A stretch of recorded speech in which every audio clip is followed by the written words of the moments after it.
I say, old chap, what's good with you, party people? It is your girl, that one chick Uno, and welcome to tonight's episode of Blunt to Peace Theater. Nah, I'm just fucking with y'all. I done classed it up in the joint, got myself feeling a little bougie in here, you know what I'm saying? Got me some lights and things. I feel a little good in here. Speaking of good, how you doing? And I damn sure hope the answer to that question is good. That's what I'm talking about. Now, before we get too much further into this thing, I want you to make sure you tell your mama I said hi. Hey, Mom, how you doing? That's what I'm talking about. And if you're cool with your daddy, tell him I said hey. That's what's up. What's good with your pops? That's what I'm talking about. If you got kids, knuckle bump them one time from your girl, that one chick Uno.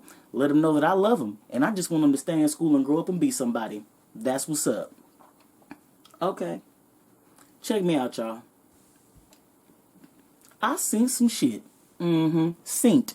S-E-E-N-T. I seen some shit that just turned all of this into a minefield. It blew my mind so cold, y'all. Let me tell you about it. But first, let me hit this a couple of times. You know how I do. Blunt conversations and all.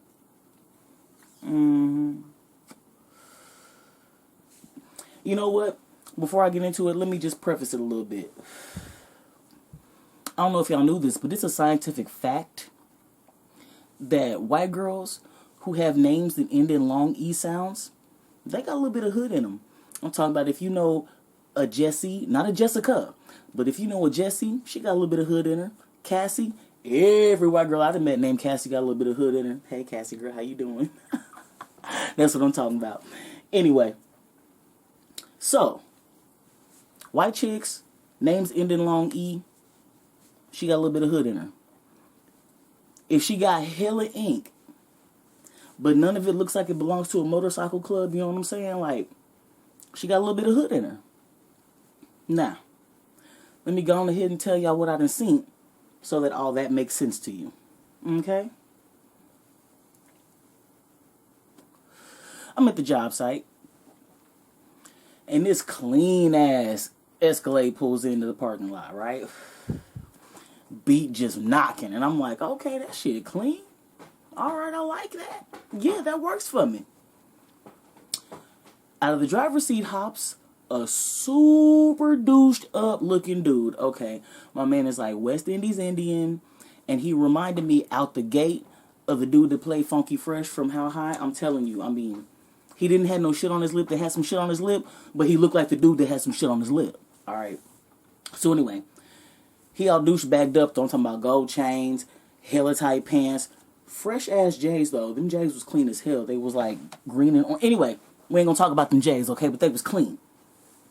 His outfit was clean, but his attitude just screamed douche. Before I even saw him, before he got in the store, you know what I'm saying? Before I got to interact with the dude, I'm like, oh, he's a douchebag. He fake as hell. I can see it. So yeah, I'm thinking all this as he's approaching the door and whatnot.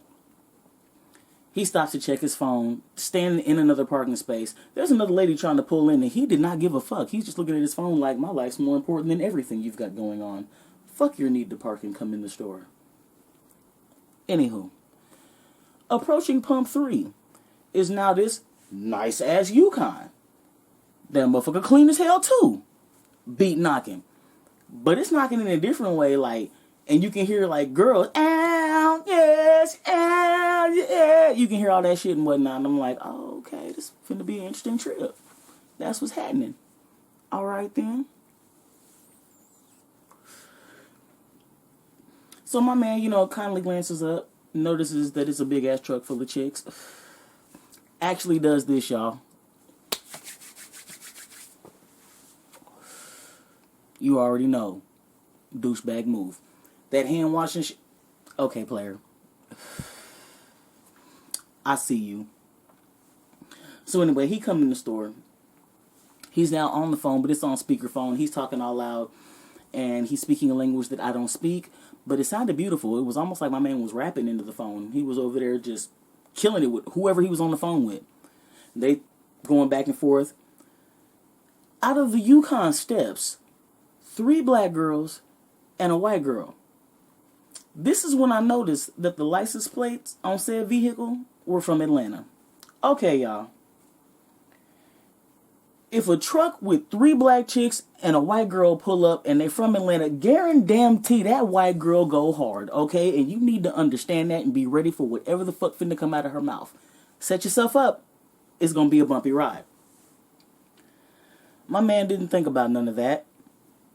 These ladies come on in. He's standing up there acting a real dick to me now. Like, he done got a couple of vape pen shits and shit. I don't fuck with that shit. You know, like, this is what I'm smoking right here. Okay. He got these vape pens. He done grabbed like 5-6 packs of blunts.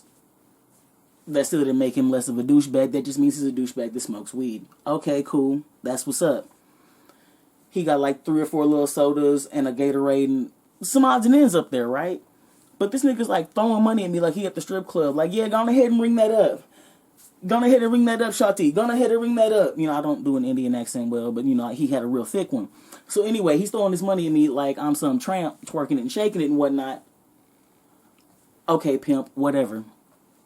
Well, these girls have now lined up behind him. They got their little odds and ends and waters and whatnot. Did I mention that the white girl got Snow Bunny tattooed across her chest, right? I'm talking about SNO with the long line over it. Snow Bunny. And gold teeth. Bitch grill was clean as fuck. Alright? I loved it. That shit was sparkling. Anyway.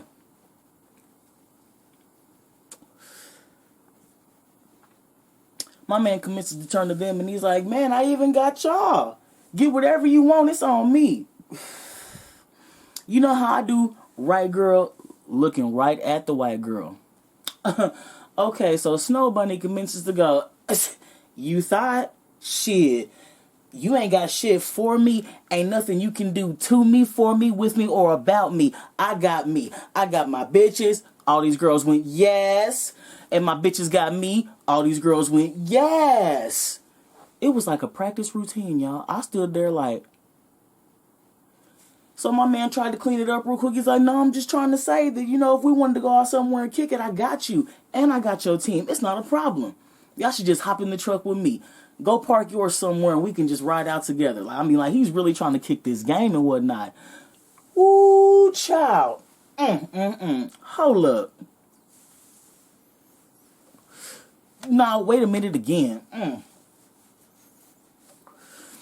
Don't you know this white girl curved him so hard that nigga had to wake up with scoliosis the next morning? Oh my God. She shut him down talking about, look, baby, my fingernails is probably longer than your dick, and I ain't got time for that shit right now, okay? What I'm finna do is go on this trip. Me and my girls, we done came up here. We finna act a fool in this thing, and we don't need you to do it. We came with our own money. Ain't that right?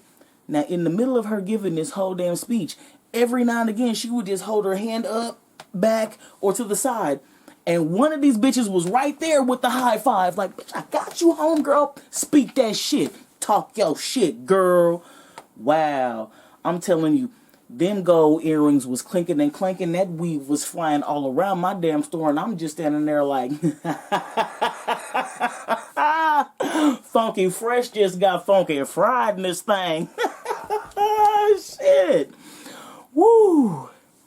So I'm just here to pass out the little life lesson, y'all.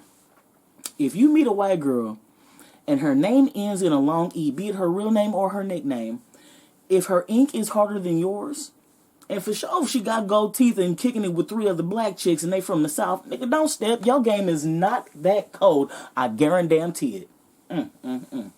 But y'all, woo, I kind of hope they come back through on their return trip and gas up on their way out, just so I can give all of them a knuckle bump and thank them for making my day so spectacular. Don't you know I laughed about that shit the rest of my shift? Well, I'm going to go ahead and finish this blunt up. And the next time I have some weed and some more shit on my mind or another dope-ass story to tell you, I'm going to be right here with this camera. Y'all go ahead and leave any comments you want in the comment section. You know I love interacting with you. Stay up now. Catch you on the next one.